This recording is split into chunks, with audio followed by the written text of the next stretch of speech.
20장. 소요가 그침에 바울은 제자들을 불러 권한 후에 작별하고 떠나 마게도냐로 가니라. 그 지방으로 다녀가며 여러 말로 제자들에게 권하고 헬라에 이르러 거기서 3달 동안 있다가 배 타고 수리아로 가고자 할 그때에 유대인들이 자기를 해하려고 공모함으로 마게도냐를 거쳐 돌아가기로 작정하니, 아시아까지 함께 가는 자는 베레아 사람 부로의 아들 소바도와 데살로니가 사람 아리스다고와 세군도와 더베 사람 가이오와 및 디모데와 아시아 사람 두기고와 드로비모라. 그들은 먼저 가서 드로아에서 우리를 기다리더라.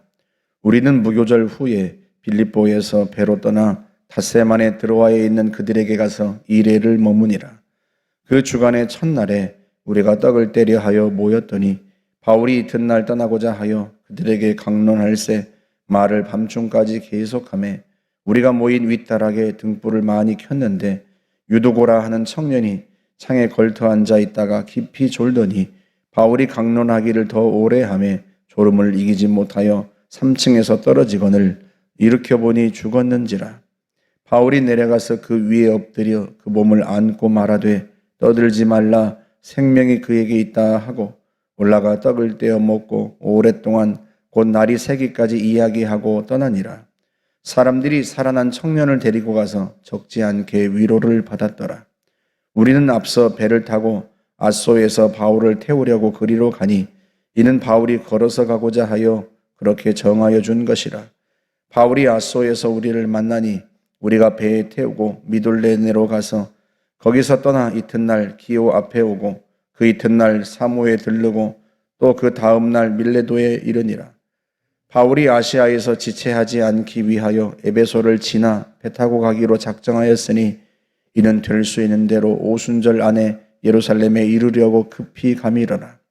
바울이 밀레도에서 사람을 에베소로 보내어 교회 장로들을 청하니 오매 그들에게 말하되, 아시아에 들어온 첫날부터 지금까지 내가 항상 여러분 가운데서 어떻게 행하였는지를 여러분도 아는 바니 곧 모든 겸손과 눈물이며 유대인의 관계로 말미암아 당한 시험을 참고 주를 섬긴 것과 유익한 것은 무엇이든지 공중 앞에서나 각 집에서나 거리낌이 없이 여러분에게 전하여 가르치고 유대인과 헬라인들에게 하나님께 대한 회개와 우리 주 예수 그리스도께 대한 믿음을 증언한 것이라.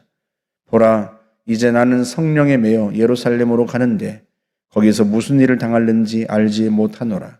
오직 성령이 각 성에서 내게 증언하여 결박과 환난이 나를 기다린다 하시나, 내가 달려갈 길과 주 예수께 받은 사명 곧 하나님의 은혜의 복음을 증언한 일을 마치려 하면은 나의 생명조차 조금도 귀한 것으로 여기지 아니하노라.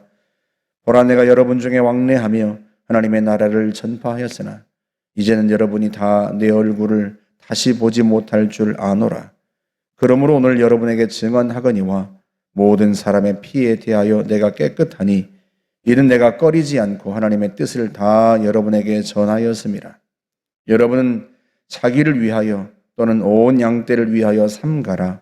성령이 그들 가운데 여러분을 감독자로 삼고 하나님이 자기 피로 사신 교회를 보살피게 하셨느니라. 내가 떠난 후에 사나운 이리가 여러분에게 들어와서 그 양떼를 아끼지 아니하며 또한 여러분 중에서도 제자들을 끌어 자기를 따르게 하려고 어그러진 말을 하는 사람들이 일어날 줄을 내가 아노라. 그러므로 여러분이 일깨어 내가 3년이나 밤낮 쉬지 않고 눈물로 각 사람을 훈계하던 것을 기억하라. 지금 내가 여러분을 주와 및 그 은혜의 말씀에 부탁하노니 그 말씀이 여러분을 능히 든든히 세우사 거룩하게 하심을 입은 모든 자 가운데 기업이 있게 하시리라. 내가 아무의 은이나 금이나 의복을 탐하지 아니하였고 여러분이 아는 바와 같이 이 손으로 나와 내 동행들이 쓰는 것을 충당하여 범사에 여러분에게 모본을 보여준 바와 같이 수고하여 약한 사람들을 돕고 또 주 예수께서 친히 말씀하신 바 주는 것이 받는 것보다 복이 있다 하심을 기억하여야 할지니라. 이 말을 한 후 무릎을 꿇고 그 모든 사람들과 함께 기도하니 다 크게 울며 바울의 목을 안고 입을 맞추고 다시 그 얼굴을 보지 못하리라 한 말로 말미암아 더욱 근심하고 배에까지 그를 전송하니라. 아멘. 바울이 3차 전도 여행을 마치고 안디옥으로 곧바로 간 게 아니라 마게도냐로 배 타고 마게도냐로 건너가서 또 마게도냐에서 아가야로, 그러니까 고린도로 내려가서 거기 석 달 동안 머뭅니다. 그건 이제 고린도에 있던 문제들을 해결하고 난 후에 그들과 함께 오래 머물면서 그들의 마음을 다독이기 위해서 그런 거예요. 3차 전도 여행 때 에베소에서 3년 동안 머무는 동안 고린도에서 문제가 터집니다. 그래서 고린도에 생긴 문제를 가지고 몇 사람이 에베소에 있는 바울에게 와요. 그래서 이 문제들을 어떻게 해결해야 되는지 바울에게 부탁하는데, 그래서 바울이 에베소에서 편지를 씁니다. 그게 고린도 전서예요. 그런데 문제가 잘 해결되지 않아요. 그래서 바울이 직접 건너갔는데 오히려 바울이 거기에서 고린도에서 모욕을 당하고 돌아옵니다. 에베소로. 그래서 에베소에서 다시 눈물로 편지를 쓰는데 그게 이제 고린도 후서입니다. 물론 이제 고린도 후서는 눈물의 편지는 아니고 그 다음에 다시 쓴 편지인데요. 눈물로 쓴 편지를 고린도 교인들이 받고 그들이 회개하고 바울에게 용서를 구하고 문제가 다 잘 해결됩니다. 그래서 쓴 편지가 이제 고린도 후서예요. 이렇게 두 번이나 이제 편지로 고린도 사람들에게 글을 썼고 또 직접 가기도 했고 그런 이제 묵은 감정들이 있기 때문에 바울이 3차 전도 여행을 마치고 바로 안디옥으로 하지 않고 배 타고 마게도냐를 거쳐서 이제 아가야, 헬라라고 오늘 성경에 표현되어 있죠. 고린도에 가서 석 달 동안 머뭅니다. 거기에서 로마서를 써요. 로마로 가서 로마 사람들에게 후원을 받고 스페인, 성경에는 서바나라고 기록하고 있죠. 스페인에 가서 복음을 전하고자 했기 때문에 로마 사람들의 후원을 받으려고 로마서를 기록합니다. 그래서 로마서는요, 일종의 자기소개서예요. 내가 어떤 복음을 전하는지, 내가 어떤 사람인지 그걸 로마 사람들에게, 로마 교회 성도들에게 밝히 드러내어서 이 사람을 우리가 후원해도 좋겠구나 하고 로마 사람들이 결정할 수 있도록. 왜냐하면 로마 사람들이 바울을 잘 모르거든요. 그래서 바울이 일종의 자기 소개서를 쓰는 거예요. 내가 전하는 복음이 무엇인지 너희가 보고 나를 믿고 후원해 주라. 그런 의미에서 쓴 게 로마서입니다. 그리고 석 달 동안 있다가 예루살렘으로 갑니다. 안디옥으로 돌아가는 게 아니라 예루살렘으로 가는데 그것은 마게도냐에 있는 여러 교회들, 그러니까 빌립보나 데살로니가 이런 교회들과 헬라, 곧 아가야에 있는 고린도 교회 이런 교회들에서 구제헌금을 거뒀어요. 예루살렘 교회로 보내려고. 예루살렘 교회가 성도들이 다 흩어진 후에 굉장히 어려웠단 말이죠. 그래서 어려움을 겪고 있는 예루살렘 교회를 도우려고 아시아와 또 마게도니아, 아가야 지역의 교회들로부터 헌금을 거두었습니다. 그 헌금에 관한 내용은 고린도 후서 8장과 9장에 자세하게 나와 있어요. 그때 다시 보겠지만 그 헌금을 가지고 예루살렘으로 가는 거예요. 그런데 예루살렘으로 가다가 배 타고 가다가 밀레도에서 잠깐 머물면서 많은 시간 머물지 않으려고 에베소 장로들을 밀레도로 오게 합니다. 왜냐하면 자기가 이번에 예루살렘으로 가면 다시는 에베소로 오지 못하겠다 하는 예감이 들었기 때문에 그래요.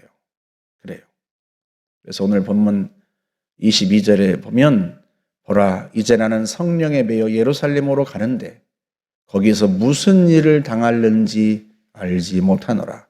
오직 성령이 각 성에서 내게 증언하여 결박과 환난이 나를 기다린다 하시나.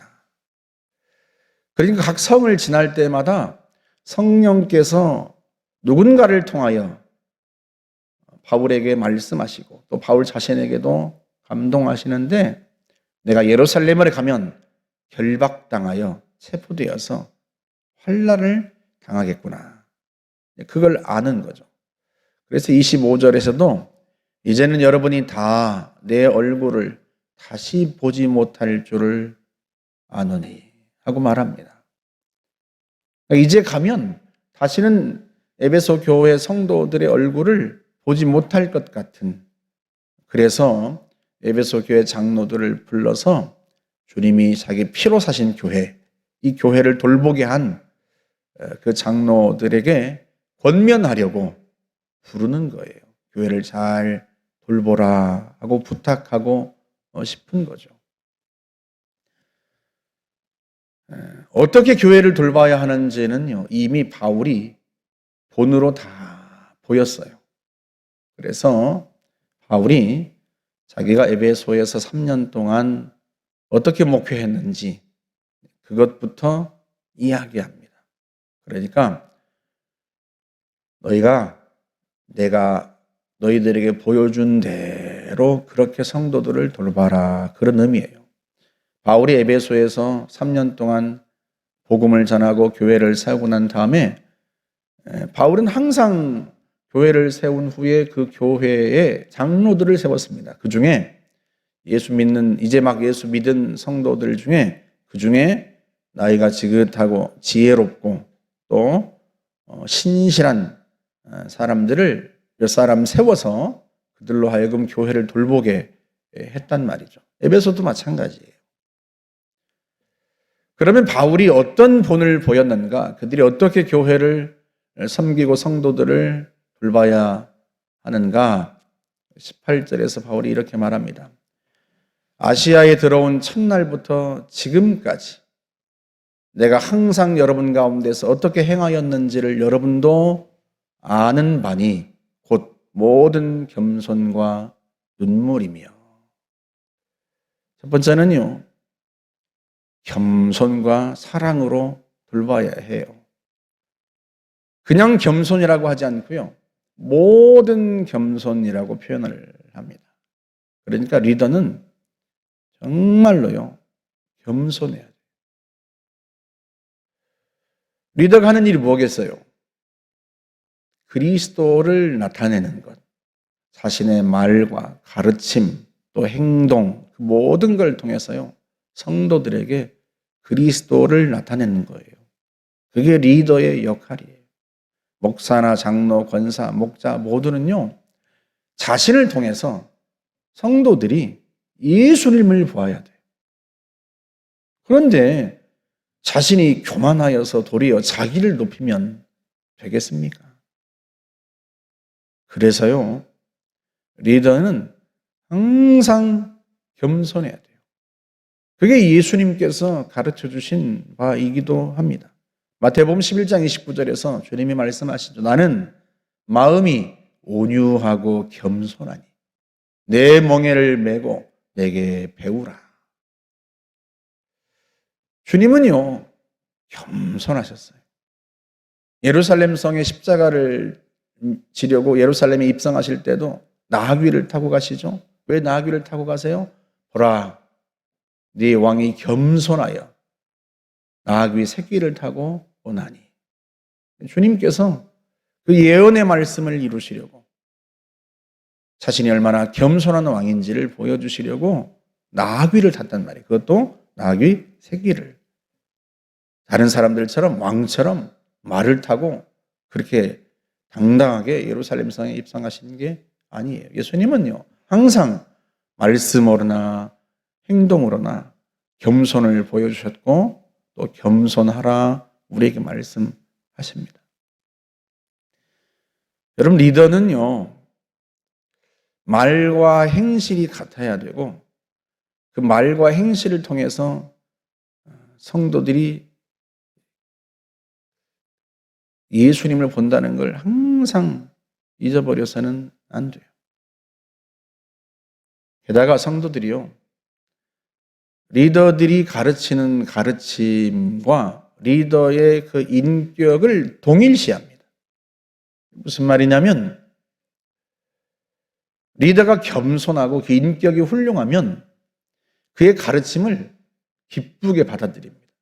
그런데요, 그 인격이 그렇지 못하면요, 그 가르침도 받아들이지 않습니다. 우리가 흔히 말하죠. 너나 잘하세요. 그런 말 하잖아요. 아무리 좋은 말씀을 전하고 가르치고 아무리 좋은 권면을 해도요, 리더의 인격이 모자라면 잘 받아들이지 않습니다.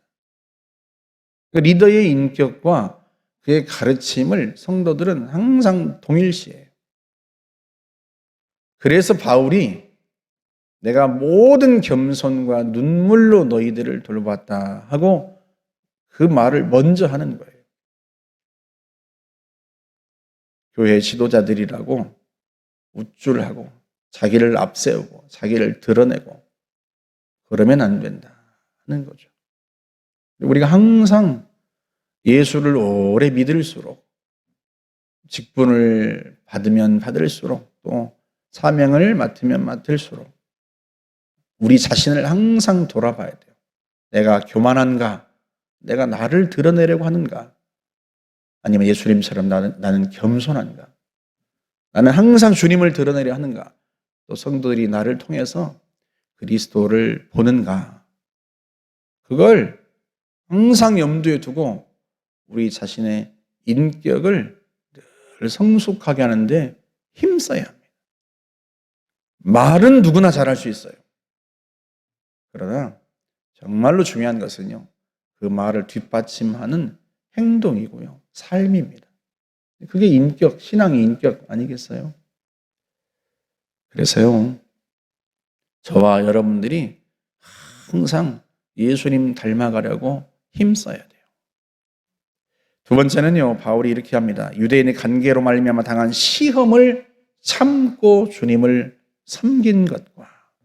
그러니까 리더는요, 어떤 시험과 또 어떤 시련이 있어도 참고 견딜 줄 알아야 돼요. 그걸 성도들에게 보여줘야 돼요. 이게 굉장히 중요합니다. 여러분, 리더로 섬긴다는 거, 또 목자로, 또 장로로 섬긴다고 하는 것은요, 이 목회는 성도를 돌보는 것은 아이를 기르는 것과 같아요.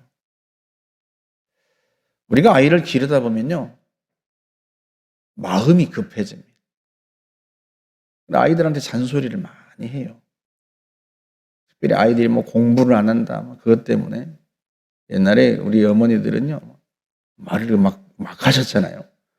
이놈아, 네가 공부를 안 해서 어디다 너를 써먹겠냐, 이놈아. 네 인생이 뭐가 되겠냐. 얘라, 이놈아. 똥찌개나 지고 살아라, 이놈아. 우리 어머니들은 막 그렇게 말을 막 하셨어요.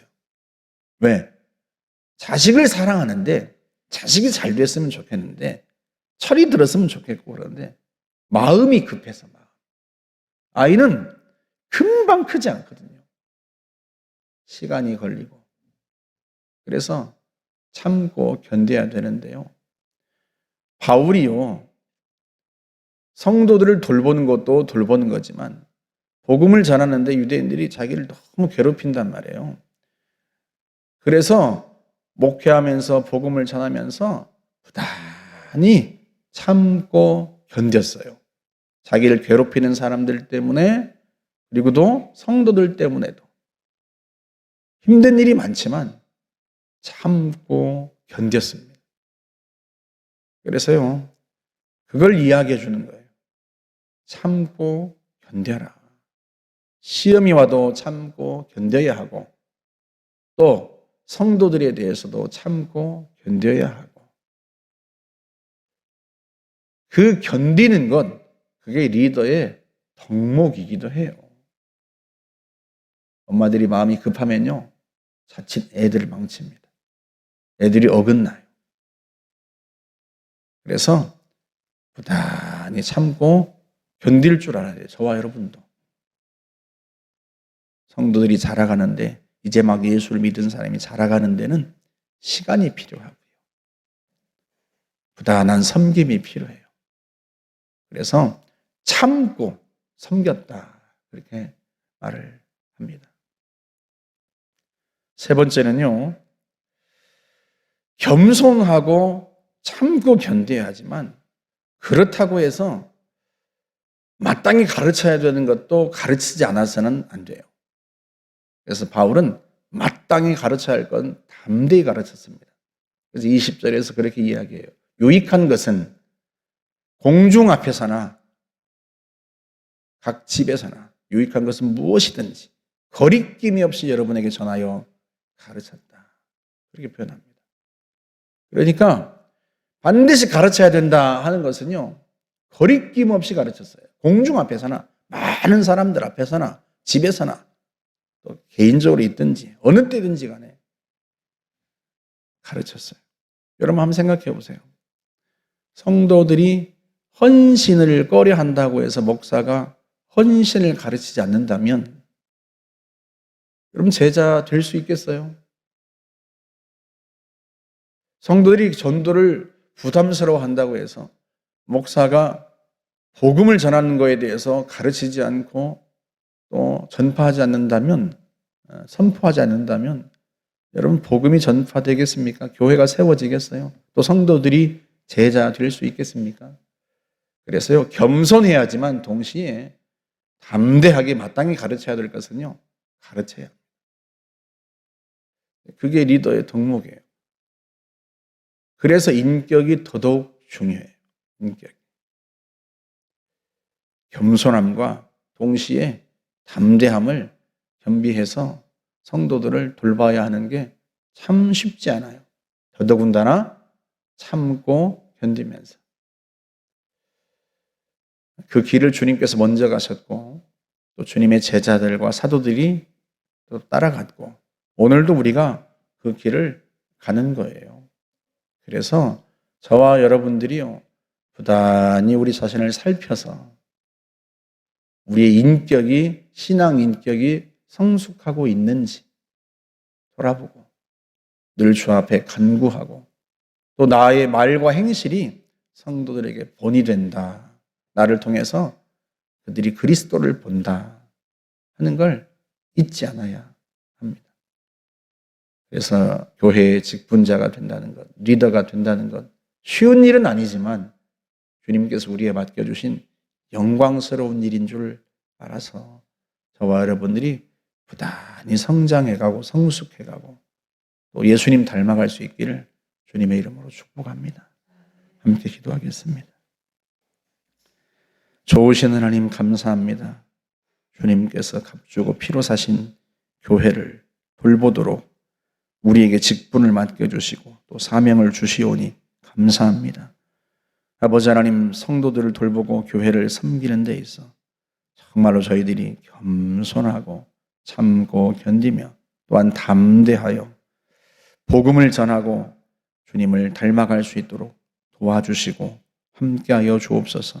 우리를 통하여 성도들이 예수님을 볼 수 있기를 원하오니 주여 저희들을 주의 영으로 충만하게 하시고 늘 우리가 성장하게 하여 주옵소서. 감사드리며 예수님의 이름으로 기도하옵나이다. 아멘.